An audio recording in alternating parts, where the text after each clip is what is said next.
ಈ ಕ್ಷಣ ನೀನು ಈ ವಿಡಿಯೋ ಕೇಳುತ್ತಿದ್ದರೆ ಒಂದು ಕಾರಣ ಇದೆ. ಬಹುಶಃ ನಿನ್ನ ಮನ ತುಂಬ ಅಶಾಂತವಾಗಿದೆ. ನಿನ್ನ ಹೃದಯದೊಳಗೆ ಯಾರಿಗೂ ಹೇಳಲಾಗದ ನೋವು ಇದೆ. ನಿದ್ರೆ ಬರುತ್ತಿಲ್ಲ, ಯೋಚನೆಗಳು ನಿಲ್ಲುತ್ತಿಲ್ಲ. ಹಾಗಿದ್ದರೆ ಇಂದು ನೀನು ಸರಿಯಾದ ಜಾಗಕ್ಕೆ ಬಂದಿದ್ದೀಯ. ಈ ವಿಡಿಯೋ ಪ್ರಾರಂಭಿಸುವ ಮುನ್ನ ನೀನು ಭಗವಾನ್ ಶ್ರೀಕೃಷ್ಣನ ಅನುಯಾಯಿಯಾಗಿದ್ದರೆ ಜೈ ಶ್ರೀಕೃಷ್ಣ ಎಂದು ಮರೆಯದೆ ಕಮೆಂಟ್ ಬಾಕ್ಸಲ್ಲಿ ಕಮೆಂಟ್ ಮಾಡಿ. ಬನ್ನಿ ವಿಡಿಯೋವನ್ನು ಪ್ರಾರಂಭಿಸೋಣ. ಒಮ್ಮೆ ಶ್ರೀಕೃಷ್ಣ ಹೇಳಿದನು, ಮನವೇ ಮನುಷ್ಯನ ದೊಡ್ಡ ಮಿತ್ರನೂ ಹೌದು, ಮನವೇ ಅವನ ದೊಡ್ಡ ಶತ್ರುವೂ ಹೌದು. ನಮ್ಮ ಜೀವನದ ಹೆಚ್ಚಿನ ಕಷ್ಟಗಳು ಹೊರಗಿನಿಂದ ಬರುವುದಿಲ್ಲ, ಅವು ನಮ್ಮೊಳಗಿನ ಅಶಾಂತ ಮನಸ್ಸಿನಿಂದಲೇ ಹುಟ್ಟುತ್ತವೆ.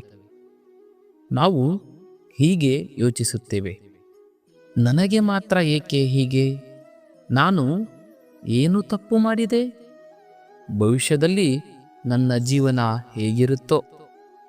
ಈ ಯೋಚನೆಗಳು ನಮ್ಮ ಶಕ್ತಿಯನ್ನು ನಿಧಾನವಾಗಿ ಹೀರಿಕೊಳ್ಳುತ್ತವೆ. ಶ್ರೀಕೃಷ್ಣ ಹೇಳುತ್ತಾನೆ, ನೀನು ನಿಯಂತ್ರಿಸಲಾರದ ವಿಷಯಗಳ ಬಗ್ಗೆ ಚಿಂತಿಸುವುದನ್ನು ಬಿಡು. ನೀನು ನಿಯಂತ್ರಿಸಬಹುದಾದ ವಿಷಯಗಳು ಕೇವಲ ನಿನ್ನ ಕರ್ಮ ಮಾತ್ರ. ನೀನು ಇವತ್ತು ಮಾಡುವ ಕೆಲಸ ನಿನ್ನ ಭವಿಷ್ಯವನ್ನು ನಿರ್ಮಿಸುತ್ತಿದೆ. ಫಲ ತಕ್ಷಣ ಕಾಣದಿದ್ದರೂ ಕರ್ಮ ವ್ಯರ್ಥವಾಗುವುದಿಲ್ಲ. ಬಹುಶಃ ನೀನು ಕೇಳುತ್ತೀಯ, ನಾನು ಪ್ರಯತ್ನ ಮಾಡಿದ್ದೀನಿ, ಆದರೆ ಏನೂ ಫಲ ಇಲ್ಲ. ಕೃಷ್ಣ ಹೇಳುತ್ತಾನೆ, ಬೀಜ ಬಿತ್ತಿದ ದಿನವೇ ಹಣ್ಣು ಕೇಳಬೇಡ. ಸಮಯ ಬಂದಾಗ ನಿನ್ನ ಜೀವನವೇ ನಿನಗೆ ಉತ್ತರ ಕೊಡುತ್ತದೆ. ನಿನ್ನ ನೋವು ಯಾರಿಗೂ ಅರ್ಥವಾಗದಂತೆ ಅನಿಸಬಹುದು. ನೀನು ಒಬ್ಬನೇ ಇದ್ದೀಯಾ ಅನ್ನೋ ಭಾವನೆ ಬರಬಹುದು, ಆದರೆ ನೀನು ಒಬ್ಬನೇ ಅಲ್ಲ. ನಿನ್ನ ಜೊತೆ ಸದಾ ಇರುವವನು ಶ್ರೀಕೃಷ್ಣ. ನಿನ್ನ ಕಣ್ಣೀರು ಯಾರಿಗೂ ಕಾಣಿಸದಿದ್ದರೂ ಅವನು ನೋಡುತ್ತಾನೆ. ನಿನ್ನ ಮನದ ಮಾತು ನೀನು ಹೇಳದೇ ಇದ್ದರೂ ಅವನು ಕೇಳುತ್ತಾನೆ. ಈ ಕಷ್ಟಗಳು ನಿನ್ನನ್ನು ಮುರಿಯಲು ಬಂದಿಲ್ಲ, ನಿನ್ನನ್ನು ಇನ್ನೂ ಹೆಚ್ಚು ಬಲಿಷ್ಠನನ್ನಾಗಿಸಲು ಬಂದಿವೆ. ಕಬ್ಬಿಣಕ್ಕೆ ಬೆಂಕಿ ತಾಗದೆ ಉಕ್ಕಾಗುವುದಿಲ್ಲ, ಅದೇ ರೀತಿ ನೋವಿಲ್ಲದೆ ಶಕ್ತಿ ಹುಟ್ಟುವುದಿಲ್ಲ. ಶ್ರೀಕೃಷ್ಣ ಹೇಳುತ್ತಾನೆ, ಭರವಸೆಯನ್ನು ಕಳೆದುಕೊಳ್ಳಬೇಡ. ಈ ದುಃಖ ಶಾಶ್ವತವಲ್ಲ. ರಾತ್ರಿ ಎಷ್ಟು ಕತ್ತಲಾದರೂ ಬೆಳಕು ತಪ್ಪದೇ ಬರುತ್ತದೆ. ನೀನು ಎಲ್ಲವನ್ನೂ ಅರ್ಥ ಮಾಡಿಕೊಳ್ಳಬೇಕೆಂದು ಕಡ್ಡಾಯವಿಲ್ಲ. ಕೆಲವು ಉತ್ತರಗಳು ಸಮಯ ಬಂದಾಗಲೇ ಬರುತ್ತವೆ. ಇವತ್ತು ನೀನು ಮಾಡಬೇಕಾದದ್ದು ಒಂದೇ, ನಂಬಿಕೆ ಇಡುವುದು. ಈಗ ಒಮ್ಮೆ ಆಳವಾಗಿ ಉಸಿರೆಳೆ, ಮೆಲ್ಲಗೆ ಬಿಡು. ಮತ್ತೊಮ್ಮೆ ನಿನ್ನ ಮನಸ್ಸಿಗೆ ಹೇಳು, ನಾನು ಸುರಕ್ಷಿತವಾಗಿದ್ದೇನೆ, ಕೃಷ್ಣ ನನ್ನ ಜೊತೆ ಇದ್ದಾನೆ. ನೀನು ದುರ್ಬಲ ಅಲ್ಲ, ನೀನು ವಿಫಲನಲ್ಲ. ನಿನ್ನೊಳಗೆ ಅಪಾರ ಶಕ್ತಿ ಇದೆ. ನೀನು ಇವತ್ತು ಬಿದ್ದಿದ್ದೀಯಾ ಅಂದರೆ ನಾಳೆ ಏಳಲು. ಎಲ್ಲವೂ ನಿನ್ನ ಇಷ್ಟದಂತೆ ನಡೆಯದೇ ಇರಬಹುದು, ಆದರೆ ಎಲ್ಲವೂ ನಿನ್ನ ಒಳ್ಳೆಯದಕ್ಕೆ ನಡೆಯುತ್ತಿದೆ. ಇದು ಈಗ ಅರ್ಥವಾಗದೇ ಇರಬಹುದು, ಆದರೆ ಮುಂದೆ ಖಂಡಿತ ಅರ್ಥವಾಗುತ್ತದೆ. ಶ್ರೀಕೃಷ್ಣನ ಮೇಲೆ ನಂಬಿಕೆ ಇಡು, ನಿನ್ನ ಮೇಲೆ ನಂಬಿಕೆ ಇಡು. ನಿನ್ನ ಜೀವನವನ್ನು ದೇವರು ಇನ್ನೂ ಮುಗಿಸಿಲ್ಲ. ಅತ್ಯುತ್ತಮವಾದ ಅಧ್ಯಾಯ ಇನ್ನೂ ಬರಬೇಕಿದೆ. ಈಗ ನೀನು ಸ್ವಲ್ಪ ಹಗುರವಾಗಿದ್ದೀಯಾ ಎಂದು ನನಗೆ ಅನಿಸುತ್ತಿದೆ. ಮನ ಇನ್ನೂ ಸಂಪೂರ್ಣ ಶಾಂತವಾಗದೇ ಇದ್ದರೂ ಒಂದು ಚಿಕ್ಕ ನೆಮ್ಮದಿ ನಿನ್ನೊಳಗೆ ಹುಟ್ಟಿಕೊಳ್ಳುತ್ತಿದೆ. ಅದೇ ಸಾಕು. ಶಾಂತಿ ಎಂದರೆ ಒಂದೇ ಕ್ಷಣದಲ್ಲಿ ಎಲ್ಲವೂ ಸರಿಯಾಗುವುದೇ ಅಲ್ಲ. ಶಾಂತಿ ಎಂದರೆ ನೋವಿನ ಮಧ್ಯೆಯೂ ನಿಲ್ಲುವ ಶಕ್ತಿ. ಶ್ರೀಕೃಷ್ಣ ಹೇಳುವುದೇನೆಂದರೆ, ಜೀವನದಲ್ಲಿ ಎಲ್ಲವನ್ನೂ ಅರ್ಥ ಮಾಡಿಕೊಳ್ಳಲು ಪ್ರಯತ್ನಿಸಬೇಡ. ಕೆಲವು ಸಂಗತಿಗಳು ಅರ್ಥವಾಗಲೂ ಇಲ್ಲ, ಅನುಭವಿಸಲು ಮಾತ್ರ ಬರುತ್ತವೆ. ನೀನು ಕೇಳಬಹುದು, ನನ್ನ ಜೊತೆ ಮಾತ್ರ ಏಕೆ ಹೀಗೆ? ಆ ಪ್ರಶ್ನೆಗೆ ತಕ್ಷಣ ಉತ್ತರ ಸಿಗದೇ ಇರಬಹುದು. ಆದರೆ ಒಂದು ದಿನ ನೀನು ಅರ್ಥ ಮಾಡಿಕೊಳ್ಳುತ್ತೀಯ, ಇದು ನನಗೆ ಬೇಕಾಗಿತ್ತು. ನಿನ್ನ ಜೀವನದ ಪ್ರತಿಯೊಂದು ನೋವು ಒಂದು ಪಾಠವಿದ್ದಂತೆ. ನಿನ್ನ ಜೀವನದ ಪ್ರತಿಯೊಂದು ತಡೆ ಒಂದು ತಯಾರಿ. ನಿನ್ನ ಜೀವನದ ಪ್ರತಿಯೊಂದು ಕಣ್ಣೀರು ಒಂದು ಶುದ್ಧೀಕರಣ. ನೀನು ಇಂದು ನಿನ್ನ ನೋವಿನಿಂದ ತಪ್ಪಿಸಿಕೊಳ್ಳಲು ಬಯಸಬಹುದು. ಆದರೆ ಕೃಷ್ಣ ಹೇಳುತ್ತಾನೆ, ನೋವಿನಿಂದ ಓಡಬೇಡ, ನೋವಿನ ಮೂಲಕ ನಡೆ. ಯಾಕೆಂದರೆ ಅದಕ್ಕಿಂತ ಪಾರಾಗುವ ದಾರಿ ಅದೇ.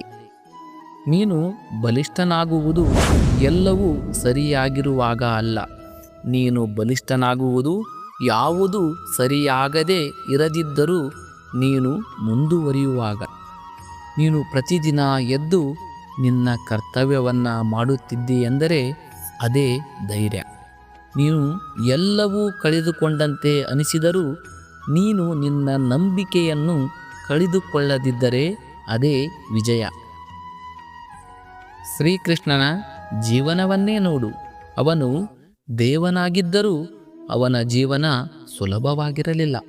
ಅವನಿಗೂ ವಿರೋಧಿಗಳು ಇದ್ದರು, ಅವನಿಗೂ ಅಪವಾದಗಳು ಬಂದವು, ಅವನಿಗೂ ನೋವು ತಟ್ಟಿತು. ಆದರೆ ಅವನು ಎಂದಿಗೂ ತನ್ನ ಧರ್ಮವನ್ನು ಬಿಟ್ಟಿಲ್ಲ. ನಿನ್ನ ಜೀವನದಲ್ಲೂ ಎಲ್ಲರೂ ನಿನ್ನನ್ನು ಅರ್ಥ ಮಾಡಿಕೊಳ್ಳಬೇಕೆಂದು ನಿರೀಕ್ಷಿಸಬೇಡ.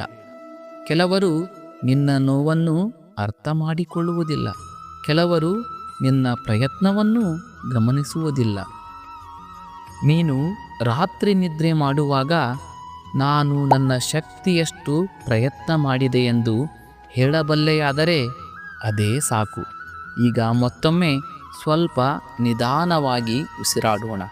ಆಳವಾಗಿ ಉಸಿರಳೆ, ಮೆಲ್ಲಗೆ ಬಿಡು. ನಿನ್ನ ಹೃದಯದೊಳಗೆ ಒಂದು ಬೆಳಕು ಇದೆ ಎಂದು ಕಲ್ಪಿಸಿಕೊ. ಆ ಬೆಳಕು ಶಾಂತವಾಗಿದೆ, ಸ್ಥಿರವಾಗಿದೆ.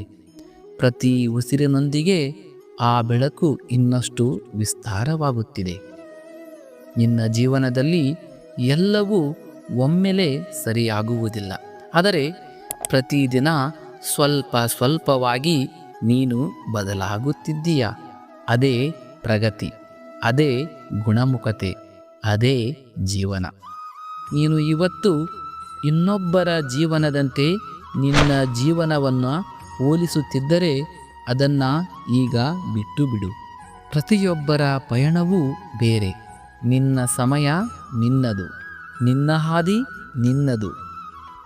ಕೃಷ್ಣ ಯಾರನ್ನೂ ತಪ್ಪು ದಾರಿಯಲ್ಲಿ ನಡೆಸುವುದಿಲ್ಲ. ತಡವಾಗಬಹುದು, ಆದರೆ ತಪ್ಪಾಗುವುದಿಲ್ಲ.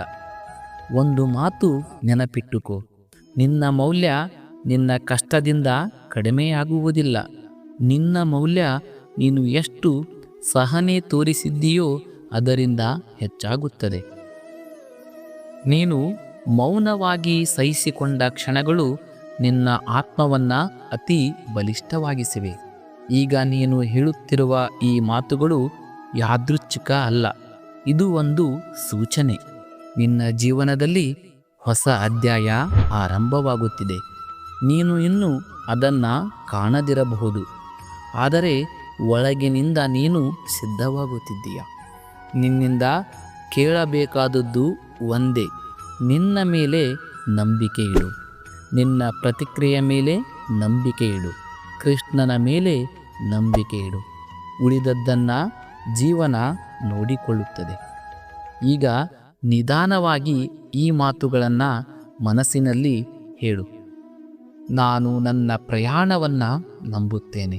ನಾನು ನನ್ನ ಸಮಯವನ್ನು ನಂಬುತ್ತೇನೆ. ನಾನು ಕೃಷ್ಣನ ಯೋಜನೆಯನ್ನು ನಂಬುತ್ತೇನೆ. ನೀನು ಒಬ್ಬನೇ ಅಲ್ಲ, ನೀನು ಮರೆತವನಲ್ಲ, ನೀನು ಸೋತವನಲ್ಲ, ನೀನು ರೂಪುಗೊಳ್ಳುತ್ತಿದ್ದೀಯ.